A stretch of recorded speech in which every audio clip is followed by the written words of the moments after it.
I really don't listen to music on the road. The closest I got actually was yesterday when Ted Lee, who I'm on tour with, we went to have lunch, and we were the only people in the restaurant, and there was no music. So I got my iPhone out and played some Chopin mazurkas. So but it's not like really a modern band that like people always want you to kind of discover and cite current stuff, and I think sometimes like if you're on the road, you want to break, like if you're listening to something, you want to break from your own genre. Not much, very little. I mean, I just kind of mess around when I'm warming up for a show, but and that might lead to a little melodic or chord progression idea that then later I will work on, but I can't really say, like, you can't really, it just takes too much focus. If I'm working on a song, I kind of have to have that song in my head, so I can't listen to anything or play other songs. It just disrupts the flow. Lately, I've actually been trying.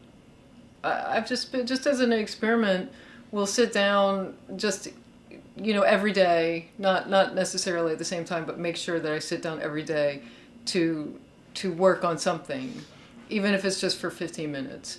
And I actually find that kind of primes the pump in a way. I mean, you certainly can't write a song if you're not picking up a guitar. So I figure, like, well, make all the rest of the conditions met, and if inspiration hits, then you're ready. I just use like the voice memo on the iPhone at this point. It's easy. It's always with you. I mean, I don't know specifically. I feel like it's getting better. But I'm still using the same earbuds from years ago, and I'm not sure like when they first came out. But I know there've been several iterations. But every time I've tried those, I just don't like them as much. So I'm still using the basic little yellow foamies on the end. I had gotten ear molds made. I didn't. It just didn't work for me. It kind of, I don't know, was too sort of low mid-rangey, and I think I have like issues with my hearing anyway. So I think certain ones just work better for certain people. But those guys have like a crispness that probably makes up for where my hearing loss is. My concerns are more, the smaller the pack, the more excited I am, because because it's more easily hidden. I do just kind of voice and guitar demos. I talk to my producer about what our intentions are. Maybe there be maybe a list of music that we listen to for reference that kind of will describe the general mood or influences, and then we do. Usually we assemble the band and do some pre-production a couple of days, so everybody knows the songs, and we more or less work out parts, and so then when you're in the studio, you can just go right for good takes instead of having people fumble over the actual sections or chords or whatever. The other mics I've tried are always brighter, but they're brighter in a way that doesn't work for me, and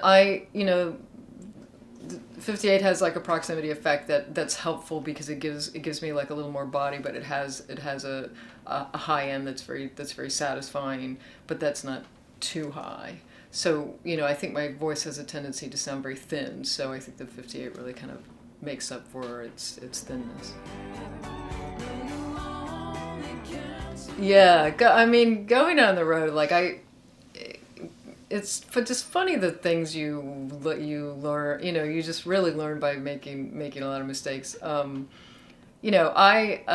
kind of learned that you have to pack everything that you think you're going to need, and